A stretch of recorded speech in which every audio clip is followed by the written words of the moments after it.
Hi everyone, and welcome to the last video in this DNA series of videos. It's a very short video and it simply details all the wrong things that could occur in DNA synthesis, and they are essentially called mutations. So a mutation is defined as a sudden or spontaneous change in the structure of a gene, and where it is referred to as a gene mutation, or it could be a change in the structure of a chromosome itself or the number of chromosomes in an organism. So mutations could be triggered by many things called mutagens, and these could include chemicals such as benzene, radiation, bacteria, viruses, all sorts of stuff. Right? So let's take a look at how gene mutations work. Alright, so if you take a look at this table here, you notice I have a sentence essentially, but each word is only 3 letters long, and this is simply a sentence to kind of mock what a polypeptide would be from the codons. You know, a codon is 3, right? So that's why I have it here. So I have the fat, whole, cat, so the dog, right? And if this was the code for some protein, this is what the code would be, and as a normal code, right? So in this table we have all the different types of gene mutations. So the 5 main mutations we need to learn are addition, deletion, substitution, duplication, and inversion. Now, some types of mutations are more serious than others, and you'll see what I mean very soon. The serious ones are called frame shift mutations, and before I show you a frame shift mutation, let me show you a not so serious mutation sometimes, right? So let's take a look at substitution. This is a very common mutation, right? So in substitution, one of the letters is different from the other. So let's take a look. So we have the fat old bat. So clearly the C was substituted for a B, right? So the fat old bat saw the dog. Now everything else in the sentence is exactly the same except for one triplet, right? And that would sometimes change the protein, and sometimes it would not change the protein. Remember, one of the characteristics we saw in the triplets are that there are 64 possible combinations, but there are only 20 amino acids.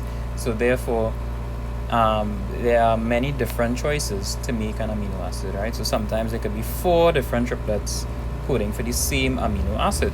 So if cat and bat coded for the same amino acid, then there would be no change in the protein. However, if bat coded for a different amino acid than cat, depending on what amino acid replaced it, it could be a very bad mutation, or it could be something very minor. All right.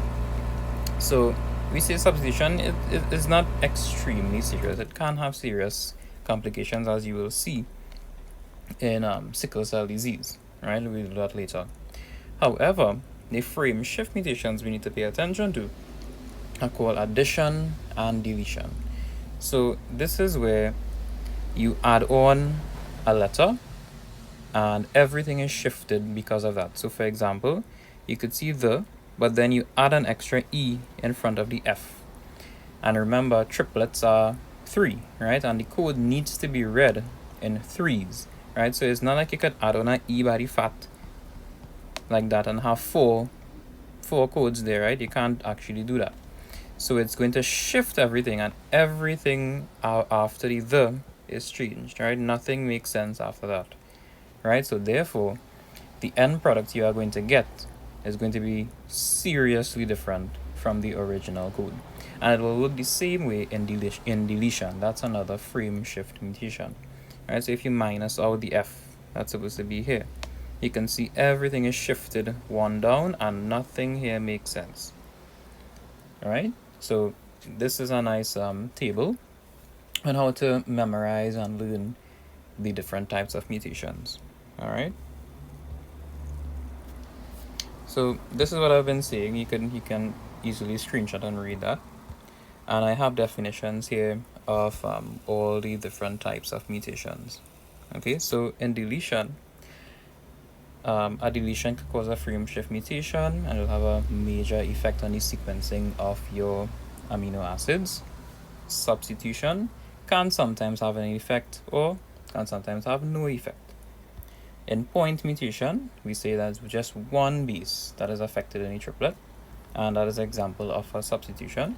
In duplication, an entire triplet is repeated once or more times, and depending on where in the sequence the duplication occurs, it could have a serious complication there. And inversion, it does not usually have a major effect, right? So let's take a look at two diseases that are caused by mutations. One of them is extremely common in Trinidad and Tobago and the Caribbean, and it's called sickle cell anemia or sickle cell disease. Okay, now this is a hereditary disease, and I'm sure you know somebody who has either sickle cell disease or has the trait, which is the minor form of sickle cell disease. Okay, so it is a mutation which affects the amino acid in, you need to learn this, right, in position 6 on the beta chain. So you know in hemoglobin there's the alpha chain and the beta chain. So in sickle cell anemia, the gene mutation occurs on position 6 in the beta globin gene. So it affects the 6th triplet there, or the 6th amino acid on that chain, right? So the 6th amino acid is normally glutamic acid. Now glutamic acid has properties. So glutamic acid is hydrophilic and polar, which means it likes water and is soluble, right? So it is a negative charge and it gives hemoglobin solubility. It needs to be soluble, right? However, when the mutation occurs, this triplet that originally codes for glutamic acid, which is CTC, is changed to CAC. So it's a point mutation or a substitution that occurs there, right? So this CAC actually now codes for valine, not glutamic acid anymore. And the properties of valine are very different from glutamic acid. It's actually hydrophobic, non-polar, and therefore it will cause the hemoglobin molecule to be less soluble, especially when the concentration of oxygen in the blood is low. All right? So therefore, those individuals who have the mutated gene, and we say it's HBS, it's supposed to be HBA, right? HBS will have sickle cell trait. However, if the person has 2 copies of the mutated gene, and we'll get into this when we do another topic with inheritance, right? We'll do that later on. And if there are 2 copies of the HBS, they are said to have sickle cell anemia. So in sickle cell anemia, almost all your red blood cells are shaped like this. So the surface area for the blood cell to absorb oxygen is significantly decreased. The blood cells cannot easily flow through the arteries and usually get stuck by a junction in the arteries where the arteries start to narrow, and this could cause serious, almost life-threatening complications a lot of times. Okay, and we call these crises, sickle cell crises. Okay. Another disease that is not very common in the Caribbean is called cystic fibrosis. Cystic fibrosis is not common in the Caribbean because we usually see it in Caucasian populations. Right, so cystic fibrosis is another inherited disease, and it's caused by a mutation which occurs on chromosome 7 and position 508 or 508 on the CFTR gene. You don't need to know what that means, just know it's CFTR. Okay, so normally that gene would code for a channel protein, right? So it's just like on your mucus, on your cell membrane, right? And that channel would allow chloride ions to move out of cells in the lungs. Now, what happens when chloride ions move out is that water goes into the mucus and makes it very runny and allows it to move, right? So when a mutation occurs, the triplet is deleted. So this is a deletion mutation, right? So that's important to know. All right, and the polypeptide that will be produced, it doesn't function. So the channel does not function.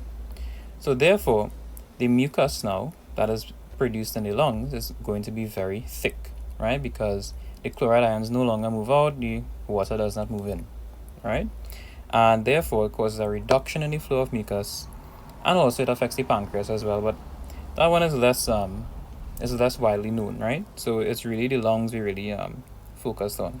So remember, when chloride ions move out, water moves in and makes the mucus very runny, and that's why we could blow our nose and things like that. However, if the mucus stays dry, it will sort of clog up your airway, and therefore you have poor airflow, and that affects you for the rest of your life. Okay, that's why cystic fibrosis is so bad. All right, but this occurs in the Caucasian population, so very rare you would see this in the Caribbean, right? So what you really need to learn is your sickle cell anemia, but you should also be aware of cystic fibrosis in case they ask us for the exam. They will either ask you sickle cell anemia or cystic fibrosis. Okay, and with this video, we have concluded DNA synthesis, protein synthesis, RNA, everything to deal with proteins. All right, thanks.